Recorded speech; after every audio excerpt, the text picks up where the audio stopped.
Welcome to Chemistry at Hanamiga. Today we'll be looking at our last set of notes for Chapter 7 dealing with naming ionic compounds. So we talked about how you can use the charge to find the formula. What we're looking at here is working in the opposite direction. So one, it's always going to be cation, anion. So name the cation first, name the anion second. That's really all we do with ionic compounds. So what's the cation, what's the anion? Most of the time you can just look it up and copy. So look in the back of the periodic table. If it's there, you copy down what it is. And remember, you have to match the appropriate charge in formula to the substance, because some things have multiple charges, like there's iron with a +2 and iron with a +3. You have to be able to differentiate between the two. And that's the toughest part about naming ionic compounds, but we'll look at how to do that. Now, when you go to look on the back, if it's not there, that means it's a monatomic cation that you should be able to use the front of the periodic table to determine what the charge is going to be. And since the monatomics are always named in the same way, cations keep the name of their element and anions end in "ide," you basically just look up what the elements are and name the anion with an IDE ending. Now, if you have more than one to choose from, so you see iron, you see copper, you see tin, um, you basically have to decide and figure out a way to determine which Roman numeral you're going to pick. Is it Fe2 plus or is it Fe3 plus? So if you've got more than one charge, one, we use Roman numerals in parentheses to say which one we've got.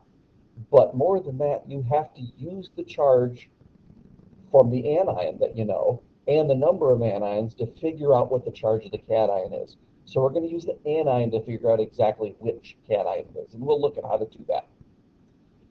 Now, when you've got more than one charge state, the method I want you to use is basically what I'm describing here. So if we had iron, it could be a +2, it could be a +3. If it's a 2, we'd say iron, Roman numeral 2.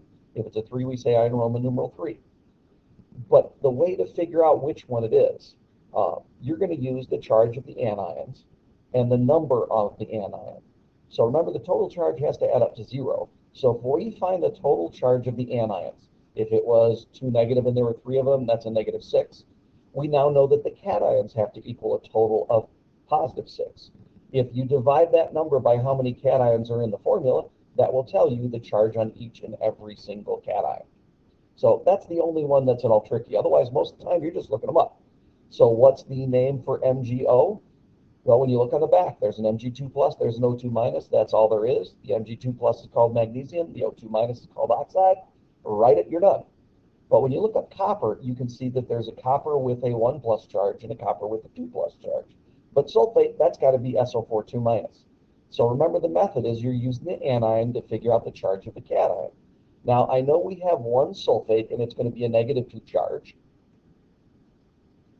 Since I only have one copper in the formula, and I have one sulfate, that means my copper has to be a +2 charge. So the total anion charge is 2 minus. That means the total cation charge has to be 2 plus, and there's only one copper. So it's the copper 2 plus form. And we call this copper 2 sulfate.